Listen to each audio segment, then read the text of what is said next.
ലിജോ ഇതിനകത്ത് സ്ത്രീ കഥാപാത്രങ്ങൾ പറയുന്ന കുറേ സ്റ്റേറ്റ്മെന്റ്സ് ഉണ്ട് ഈ നോവലിനകത്ത്.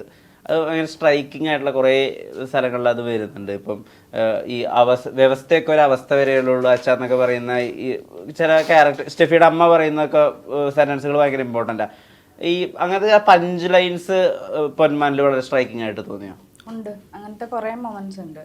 ഇപ്പോൾ സ്ത്രീ കഥാപാത്രങ്ങൾക്ക് മാത്രമല്ല, ഇതിലുള്ള പലരും. ഇപ്പോൾ ടീച്ചറിൽ വന്ന ഒരു അജേഷ് ബേസിലിന്റെ ക്യാരക്ടർ പറയുന്ന ഒരെണ്ണമുണ്ട്, അധ്വാനിച്ച് ജീവിക്കുന്നവൻ എന്തിനാണ് ആ സ്ത്രീധനം എന്ന് ചോദിക്കുന്നത്. അപ്പോൾ അതാണ് നമ്മളിപ്പോൾ പുറത്ത് വിട്ടിരിക്കുന്നത്. അതേപോലെ ഇതിൽ കുറേ മൊമെന്റ്സ് ഉണ്ട്. പക്ഷേ നമ്മൾ നോവലിലുള്ള അതേപോലെയല്ല നമ്മൾ സിനിമയായിട്ട് വന്നിരിക്കുമ്പോൾ ഉള്ളത്. അതിൽ നിന്ന് കുറച്ച് മാറ്റങ്ങളുണ്ട്. അപ്പോൾ ഇത് എല്ലാം ഇൻക്ലൂഡഡ് ആണോ എന്ന് ചോദിച്ചാൽ അല്ല, അതിൽ നിന്ന് മാറ്റങ്ങളുണ്ട്. പക്ഷേ സിനിമയിൽ ഇപ്പം ടുവേർഡ്സ് എൻഡ് ആകുമ്പോഴേക്കും പോലും തന്നെ സ്റ്റെഫിയും അല്ലെങ്കിൽ അജേഷും ആയിട്ടുള്ള ഒരു കോൺവെർസേഷനിൽ പോലും ഈ പറയുന്ന സ്ട്രൈക്കിംഗ് ആയിട്ടുള്ള സ്റ്റേറ്റ്മെന്റ്സ് എന്നിട്ട് പറഞ്ഞു വെക്കുന്നുണ്ട്. ഓക്കെ, ബേസിലി അജേഷും ബേസിലും നമ്മൾ എന്തെങ്കിലും കണക്ഷൻ ഉള്ള പോലെ തോന്നിയിട്ടുണ്ടോ? അപ്പോൾ അജേഷ് ആയാലും ബാക്കിയുള്ള ജീവിതത്തിലൊക്കെ ഭയങ്കരമായിട്ട് ചില്ല് ചെയ്ത് ഭയങ്കര ആഘോഷിച്ചെടുക്കുകയാണെങ്കിലും ജോലിയിലാണ് ഭയങ്കര ഫോക്കസ്ഡും ഭയങ്കര ഡിസിപ്ലിൻഡും കണക്കുകൾ ഒപ്പമാക്കാൻ വേണ്ടി ഒരുപാട് ശ്രമിക്കുകയൊക്കെ ചെയ്യും. ബേസിൽ ബാക്കിയുള്ള കാര്യങ്ങളൊക്കെ ഭയങ്കരമായിട്ട് ആഘോഷമാക്കുമ്പോഴും ഈ ഡയറക്ഷൻ അല്ലെങ്കിൽ കഥകൾക്ക് അതിന് ഭയങ്കര ഡിസിപ്ലിനും കറക്റ്റ് സ്ട്രക്ചറൊക്കെ ആണല്ലോ. അങ്ങനെ ഒരു ബന്ധം തോന്നിയിട്ടുണ്ടോ? എനിക്ക് പേഴ്സണൽ ലൈഫായിട്ട് ഭയങ്കര റിലേറ്റബിൾ ആയിട്ടുള്ള ക്യാരക്ടറായിട്ട് തോന്നിയായിരുന്നു അജേഷ്. ഈ പറയുന്നത് അജേഷ് ഒരു ഭയങ്കര ഫൈറ്ററാണ്. ഈ പോരാട്ടമാണ് ജീവിതം എന്നാണ് അജേഷിന്റെ മൊത്തത്തിലുള്ള ഒരു. എന്നാൽ അർമാദം അജേഷിന് അർമാദമാണ് ലൈഫ്, അതുമുണ്ട് അജേഷിന്റെ ഒരു സൈഡ്. പക്ഷെ അതേസമയം ജോലി എന്നുള്ളൊരു ഏരിയയിലേക്ക് വരുമ്പോൾ അജേഷ് ഭയങ്കര പ്രൊഫഷണലാണ്. അതിനുവേണ്ടി ഏതറ്റം വരെ പോവുകയും ചെയ്യും. ഭയങ്കരമായിട്ട് ആത്മാർത്ഥമായിട്ട് അതിനുവേണ്ടി ശ്രമിക്കും. അതിലൊരു കള്ളത്തരമില്ല, ജോലിയിലൊരു കള്ളത്തരമേ ഇല്ല. ബാക്കിയെല്ലാം അയാൾ എൻജോയ് ചെയ്യും. പറയുന്ന പോലെ ജോലിക്ക് പോകുന്ന സ്ഥലത്ത് ജോലി ഇല്ലാത്ത സമയത്ത് ആളിരുന്ന് കള്ളം കടിച്ച് അവിടെ ഇരുന്ന് നാട്ടുകാരൊക്കെ ആയിട്ട് ഈ പറയുന്ന അണ്ടർവെയർ ഒക്കെ ഇട്ട് ബീച്ചിൻ്റെ സൈഡിൽ കൂടെ ഓടുന്ന ഒക്കെ ഒരു ടീമാണ്. അതായത് ആ നാട്ടിലുള്ള ആൾക്കാരൊക്കെ ആയിട്ട് നാളെ രാവിലെ നമുക്ക് കൃത്യം 8 മണിക്ക് എണീറ്റിട്ട് അണ്ടർവെയർ ഇട്ട് നമുക്ക് ബീച്ചിൽ കൂടെ ഓടണം. അപ്പോൾ നാട്ടുകാർ പറയും എന്തിന് ഓടാം, അത്ര തന്നെ, നിങ്ങൾ 2 അടിക്കുക എല്ലാവരും അടി. എന്നിട്ട് എല്ലാവരും കൂടെ രാവിലെ അണ്ടർവെയർ ഇട്ട് ബീച്ചിൽ കൂടെ ഓടും. അങ്ങനത്തെ ഒരുത്തനാണ് അജേഷ്. പക്ഷേ ജോലിയുടെ കാര്യത്തിൽ അജേഷ് നേരെ തിരിച്ചാണ്, വേറെ തന്നെ ഒരാളാണ്. അതിന് അയാൾ ഏതറ്റം വരെയും പോകും. ഈ സിനിമ എന്ന് പറയുന്നത്, ഈ സിനിമയുടെ സോൾ എന്ന് പറയുന്നത് അത് തന്നെയാണ്. അയാളുടെ ഒരു ഫൈറ്റാണ് അവസാനം വരെയുള്ള അജേഷ് എന്ന് പറയുന്ന ഒരു ക്യാരക്ടറിൻ്റെ ഫൈറ്റാണ്. അപ്പോൾ അങ്ങനെ നമ്മളെ വരെ ഞെട്ടിക്കുന്ന തരത്തിലാണ് അയാൾ ചില പോയിന്റിൽ തകർന്നു നിൽക്കുന്ന സമയത്തും അയാളുടെ തിരിച്ചുവരവുകളും അതൊക്കെയാണ് ഈ സിനിമയുടെ ഒരു ഹൈ എന്ന് പറയുന്നത്. അപ്പോൾ എനിക്ക് തീർച്ചയായിട്ടും ഭയങ്കരമായിട്ട് റിലേറ്റബിൾ ആയിരുന്നു ആ ക്യാരക്ടർ എന്നുള്ള രീതിയിൽ. അത് കുറേ പേർക്ക് റിലേറ്റബിൾ ആവാൻ സാധ്യതയുണ്ട്. കാരണം പല രീതിയിലും അണ്ടർഡോഗുകളായിട്ടുള്ള ആൾക്കാർക്ക് ഒരു പോയിന്റിൽ നമ്മളെല്ലാം കൈവിട്ടു, ഇനി നമ്മളിത് ശ്രമിച്ചിട്ട് കാര്യമില്ല, ഇനി ഇത് ബാക്കിയുള്ളവരൊക്കെ ചിലപ്പോൾ ചുറ്റും നിന്നിട്ട് ഇടാൻ നിനക്കെന്താ വട്ടാണോ, ഇപ്പോൾ അത് നടക്കുന്ന കേസല്ല, നീ വിട്ടുപിടി, വേറെ വല്ല പരിപാടിക്കും പോകും, വല്ല പണിക്കും പോകും എന്നൊക്കെ പറയുന്ന സാഹചര്യങ്ങൾ നമുക്കൊക്കെ ജീവിതത്തിൽ ഫേസ് ചെയ്യുമായിരിക്കും.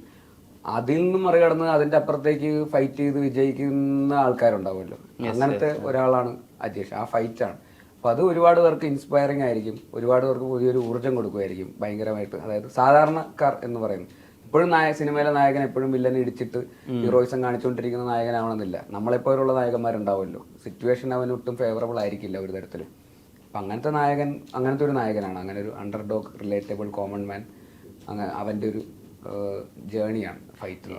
ഇപ്പം അജീഷിന് ചുറ്റുമുള്ള ആളുകളൊക്കെ ഏറ്റവും വലിയ പേടി അജീഷ് എങ്ങനെ മരിയാനോനെ നേരിടും എന്നുള്ളതാണ് ഏറ്റവും വലിയൊരു കോൺഫ്ലിക്റ്റ്. അതിനകത്തും 4-5 ചെറുപ്പക്കാരനകത്തും. കാരണം ഒരിക്കലും അജീഷിന് ഒരു രീതിയിലും ഈ ഫിസിക്കലി അയാളെ ഒന്നും ചെയ്യാനാവില്ല എന്നുള്ളൊരു തോട്ടാണ് ആളുകൾക്ക് വരുന്നത്. ഈ ബേസിലിന് ചുറ്റുമുള്ള ആളുകളെ ബേസിലിന് ഒരിക്കലും പറ്റില്ല എന്ന് വിചാരിച്ചിരുന്ന കാര്യം എന്തായിരുന്നു? അത് പിന്നെ ചെയ്ത് കാണിച്ചു കൊടുത്തിട്ടുള്ളത് അത് ഈ സിനിമ എന്നൊക്കെ പറയുന്ന ഏരിയയിലൊക്കെ തന്നെ അങ്ങനത്തെ എല്ലാ പോയിന്റിലും അങ്ങനെ ഉണ്ടായിട്ടുണ്ട്. സിനിമയിലേക്ക് വരുന്നു, നല്ല ജോലി ചെയ്തുകൊണ്ടിരിക്കുമ്പോൾ കുറച്ച് നോർത്ത് ഇന്ത്യൻ ആയിട്ടുള്ള കുറച്ച് പയ്യന്മാരുണ്ടായിരുന്നു, അവരുടെ കൂടെയായിരുന്നു ഞാൻ ജോലി ചെയ്തുകൊണ്ടിരുന്നത്. അപ്പോൾ അവരൊക്കെ രാവിലെ ഓഫീസിൽ പോകാൻ വേണ്ടിയിട്ട് ഇറങ്ങി വരുമ്പോൾ ഞാൻ ഇങ്ങനെ കമ്പ്യൂട്ടറിലേക്ക് ഇരുന്ന് എന്തെങ്കിലും കണ്ടുകൊണ്ടിരിക്കുക, ബുക്കൊക്കെ മറ്റേ സിനിമ റിലേറ്റഡ് ആയിട്ടുള്ള ബുക്കൊക്കെ വായിക്കുന്നു. അപ്പോൾ അവരിങ്ങനെ എന്താണ് എന്നൊക്കെ പറഞ്ഞിട്ടൊക്കെ എന്താ നീ എന്താ ചെയ്യാൻ പോകും, ഞാൻ ഡയറക്ടർ ആവാൻ പോവാണ്, സിനിമ എടുക്കാൻ പോവാ, അങ്ങനെ പറയുമ്പോൾ പോകണ്ടേ, ജോലിക്ക് പോകണ്ടേ, മാനേജർ വരും എന്നൊക്കെ പറഞ്ഞു. അപ്പോൾ അവരൊക്കെ അങ്ങനെയായിരുന്നു അതിനെ കണ്ടിട്ടുണ്ടായിരുന്നത്. പെട്ടെന്ന് നമ്മുടെ റൂമിലുള്ള ഒരു കൂട്ടുകാരൻ ഞാൻ സംവിധായകനാവാൻ പോവാണ് എന്നും പറഞ്ഞിട്ട് ഇടയ്ക്ക് വരുന്ന കാണിച്ചു വിട്ടുമ്പോൾ അവർക്ക് സ്വാഭാവികമായിട്ടൊരു ഞെട്ടലുണ്ടാവില്ലേ, എന്താണ് ഈ പറയണേ, എന്നൊക്കെ സന്ദേശത്തിൽ തിലക മറ്റേ ശ്രീനിവാസനെ വിളിച്ചോണ്ട് നീ വന്നേ വാ അങ്ങനത്തെ. പക്ഷെ സപ്പോർട്ട് ചെയ്യണവരും ഉണ്ടായിരുന്നു, നിന്നെ കൊണ്ട് പറ്റും എന്ന് പറഞ്ഞാൽ അതും ഉണ്ടായിരുന്നു. ഈ പറയുന്ന പോലെ ആവശ്യത്തിന് അനാവശ്യത്തിന് മോട്ടിവേഷനായിട്ടുള്ള നല്ല വേറെ കൂട്ടുകാരും ഉണ്ടായിരുന്നു. അപ്പോൾ അങ്ങനത്തെ സിറ്റുവേഷൻ ഉണ്ടാകുന്നുണ്ട്. പിന്നെ ചില സിനിമകൾ, ഇപ്പോൾ മിന്നൽ മുരളി പോലത്തെ ഒരു സിനിമ എടുക്കാൻ പോകുമ്പോൾ അതിൻ്റെ കഥ കേൾക്കുമ്പോഴൊക്കെ കഥയൊക്കെ കൊള്ളാം, പക്ഷെ നീ ഇത് എങ്ങനെ എടുക്കാൻ പോകണമെന്ന് ചോദിച്ച ഒരുപാട് പേരുണ്ട്. എങ്ങനെയാണ് ഇത് എടുക്കാൻ പോകുന്നത്, അല്ലെങ്കിൽ നിന്നെ കൊണ്ടത് പറ്റില്ല, ഇത് ഇമ്പോസിബിൾ ആണ് എന്ന് തോന്നുന്നിടത്താണ് ആക്ച്വലി എനിക്ക് പേഴ്സണലി ഒരു ഹൈ കിട്ടാറ്.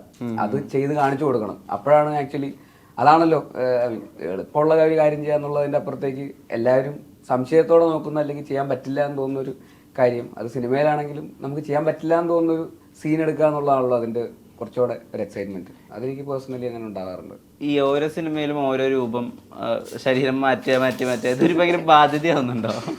ബാധ്യത അങ്ങനെ ഒന്നുമില്ല. എനിക്ക് ഭയങ്കര ഇഷ്ടമാണ് അങ്ങനെയൊക്കെ ചെയ്യാനായിട്ട്. എന്തെങ്കിലുമൊക്കെ ഈ പറഞ്ഞ പോലെ കഥാപാത്രത്തിന് വേണ്ടി, ക്യാരക്ടറിന് വേണ്ടിയിട്ടൊക്കെ ഈ പറഞ്ഞ പോലെ ലുക്കിലും കുറച്ച് ശരീരഘടനയിലെ കുറച്ച് മാറ്റം വരുമ്പോൾ രസമായിരിക്കും ആളുകൾക്ക് കാണുമ്പോൾ തോന്നിയിട്ടുണ്ട്. അപ്പോൾ നമ്മൾ ഈ പറഞ്ഞൊരു 100% ഒരു 60% ലുക്കും ഇതൊക്കെ കൊണ്ടുപോകും, ബാക്കി ഒരു 40% നമ്മൾ ക്യാരക്ടറിൽ പിടിച്ചാൽ മതി. മറ്റേ പേര് ഞങ്ങൾ പുതിയ പേരിട്ടുണ്ട്, ഡേറ്റ് സ്റ്റാർ. ഇന്നലെ അതാരുടെ തിരുത്തിയിട്ട് ഡയറ്റ് സ്റ്റാർ എന്ന് വിളിക്കണ്ടാവില്ല, ആരും രാത്രി ഡയറ്റ് സ്റ്റാർ എന്ന് പറയുന്നത് ആരാ? Weekly star. എന്നിട്ട് ഇത് എടുത്തിട്ടാരെന്നറിയാമോ? മച്ചാൻ തന്നെ എടുത്തിട്ട്. അപ്പൊ അടുത്ത ക്വസ്റ്റ്യൻ, അപ്പൊ വീക്ക്ലി സ്റ്റാർ വീക്ക്ലി സ്റ്റാർ അതായത് അതാണ് സജിൻ മറ്റേ അംബാൻ കഴിഞ്ഞിട്ട് അംബാന് കഴിഞ്ഞിട്ട് ഇതിനു വേണ്ടി 20 കിലോ കൂട്ടി. അതായത് അംബാൻ കഴിഞ്ഞിട്ട് ഞാൻ നോർമലായി ഈ ഒരു ലെവലിൽ നിൽക്കുമ്പോഴാണ് ജ്യോതിഷേട്ടൻ എൻ്റെ അടുത്ത് കഥ പറയുന്നത്. അപ്പൊ ജ്യോതിഷേട്ടൻ്റെ മനസ്സിൽ ഈ പറഞ്ഞ പോലെ കുറെ ഫോട്ടോസൊക്കെ കണ്ടിട്ട് ഞാൻ ഇച്ചിരി സൈസ് ആണ് എന്നുള്ള രീതിയിൽ വന്നപ്പോൾ ഞാൻ ഇങ്ങനെ ഇരിക്കണം. അപ്പോൾ പുള്ളി പറഞ്ഞു, അപ്പോൾ ഞാൻ ഈ കഥ കേട്ടപ്പോൾ എനിക്കും തോന്നി ഇതിങ്ങനെ വരണം, കാരണം ഓപ്പോസിറ്റ് കോൺട്രസ്റ്റ്. നോവൽ വായിച്ചപ്പോഴേക്കും മനസ്സിലായി മരിയാനം എന്താണെന്നുള്ളത്. അപ്പോൾ ഞാൻ പറഞ്ഞ ചേട്ടാ ഒരു വിഷയമില്ല, നമുക്ക് ചെയ്യാന്ന് പറഞ്ഞു. 1 മാസം ഗ്യാപ്പുള്ളൂ. പിന്നെ അങ്ങോട്ട് ഫുഡ് അടിച്ച് കയറ്റുക എന്നല്ലാതെ കുത്തിരുന്ന് അടിച്ച് കയറ്റുക എന്നുള്ളത് ചീർത്ത് അങ്ങനെയാണ് ഈ പരിപാടിയിൽ വേണം. അപ്പൊ പൈങ്കിളിക്ക് വേണ്ടി കുറയണം. എന്നിട്ട് അത് കഴിഞ്ഞിട്ട് പൈങ്കിളിക്ക് വേണ്ടി 75 കിലോ കുറച്ച് 96 75 കിലോയിലാണ് പൈങ്കിളി ചെയ്തേക്കണത്. ഇപ്പൊ 83 കിലോ ഉണ്ട്. ഈ ഷുഗർ ഒക്കെ കട്ട് ചെയ്യുമ്പോ ഒരു മാനസിക ഷുഗർ ഒന്നും കട്ട് ചെയ്തിട്ടില്ല. അതാ ഞാൻ പറഞ്ഞേ. ഹെൽത്ത് ടിപ്പ് ഞാൻ പറയട്ടെ, ഒരു ഹെൽത്ത് ടിപ്പ് വേണം. മറ്റാണ് ഡെയിലി ബ്രെഡും ജാമും കഴിച്ചാൽ വെയിറ്റ് പറയും, ശരീരത്തിന് പിടിക്കില്ല. എന്ത് സംഭവം അറിയാമോ? ഞാൻ ചോറൊക്കെ കട്ട് ചെയ്തിട്ട് എനിക്ക് വിശപ്പ് വരുമ്പോൾ എന്തെങ്കിലും കഴിക്കണമല്ലോ. ബ്രെഡ് കഴിക്കുമ്പോൾ എനിക്ക് ബ്രെഡും ചെറുതായിട്ട് ജാമൊക്കെ കഴിച്ച് കഴിയുമ്പോഴേക്കും ഓക്കെ വിശപ്പില്ല. അങ്ങനെ ഞങ്ങളുടെ ശരീരത്തിൽ വേറെന്തോ എനിക്ക് നല്ല ദുർമന്ത്രമാണ്. ബ്രെഡ് ജാമൊക്കെ കഴിച്ചു പുള്ളി ഇതിങ്ങനെ ഒരു 2 ബ്രെഡ് ഒരു ചിരി ജാമൊക്കെ എടുത്ത് കഴിക്കാൻ ഉദ്ദേശിച്ചത്. ഒരു പാക്കറ്റ് അല്ല, വിശക്കുമ്പോ. അപ്പൊ ഞാൻ രാത്രി ചപ്പാത്തി കഴിക്കുക, ഷുഗർ കട്ട് അങ്ങനെയൊന്നുമില്ല. ഷുഗർ കട്ട് പരിപാടി അങ്ങനെ അത്രയും രീതിയിലുള്ള ഡയറ്റ് കാര്യങ്ങളൊന്നുമില്ല. ഫുഡ് വർക്കിംഗ് വർക്കൗട്ട് ഉണ്ട്, പ്രോപ്പറായിട്ട് നല്ല രീതിയിൽ വർക്കൗട്ട്, കാർഡിയോ എക്സസൈസ് എല്ലാ രീതിയിലും. പിന്നെ സാധാരണ കഴിക്കുന്ന ഫുഡിന്റെ ക്വാണ്ടിറ്റിന്ന് വളരെ കുറച്ച് കഴിച്ചിട്ട് ഇതേപോലെ ചെറിയ ഐറ്റംസ് ഒക്കെ കഴിക്കും. ഡെയിലി വർക്കൗട്ടും ചെയ്തിട്ട് അവസാനം പച്ചവെള്ളം കുടിച്ചിട്ട് 2 കിലോ കൂടുന്ന ഞങ്ങള് മറ്റേ ആലുവയിൽ ഇതുപോലെ മണപ്പുറത്ത് ഓടാൻ പോകും. മണപ്പുറത്ത് ഇങ്ങനെ ഓടി തിരിച്ചു വന്നിട്ട് ആലുവ ഉണ്ണിച്ചണ്ട് ഗോബൂസ് എന്ന് പറഞ്ഞ കടയുണ്ട് നമ്മുടെ ദിലീപേൻ്റെ വീട്ടിൽ പുറത്തായിട്ട്. നടന്നു കൂടി 7 മണിയാകുമ്പോൾ വന്നിട്ട് 2 വടയും ഒരു ചായ നോക്കി മരിച്ച വട അടിച്ചിട്ട് പിന്നെ അവിടെ തന്നെ വീട്ടിൽ പോകുന്നത് അങ്ങനെ. അപ്പൊ ഇതാണ് ഇപ്പോൾ വെയിറ്റിന്റെ കാര്യം. ഈ പറഞ്ഞ പോലെ സിനിമയ്ക്ക് വേണ്ടിയിട്ട് ചെയ്യാൻ വളരെ ഇഷ്ടമാണ്. എന്തെങ്കിലും ഇതല്ല, ഇത് മാത്രമല്ല വേറെ എന്താണെങ്കിലും. ഇപ്പം ഞാൻ ഈ പടത്തിന് വേണ്ടിയിട്ട് തുഴയാൻ പ്രോപ്പറായിട്ട് തുഴയണം എന്ന് പറഞ്ഞു. അപ്പോൾ അത് പോയിട്ട് നമ്മൾ ഈ പറഞ്ഞ പോലെ ഷൂട്ടിന് ഒരാഴ്ച മുന്നേ ഞാൻ പോയി. അപ്പം എനിക്കത് പഠിക്കേണ്ടതായിരുന്നു. ലിജോ ഉണ്ടായിരുന്നു. ലിജോ തുഴയാനല്ല, വേറെ കുറച്ച് അതായത് വേറെ കുറച്ച് ഈ പറഞ്ഞ പോലെ റെഫറൻസും കാര്യങ്ങളും അവിടുത്തെ ആളുകൾ അതൊക്കെ കാണാനൊക്കെ ആയിട്ട്. അപ്പം ഞാൻ പോയി പഠിച്ച് അതിന് വേണ്ടിയിട്ട് പഠിച്ച് സെറ്റായി. അങ്ങനെയാണ് പടത്തിൽ ഇപ്പോൾ ടീച്ചറൊക്കെ കാണുമ്പോൾ അറിയാം.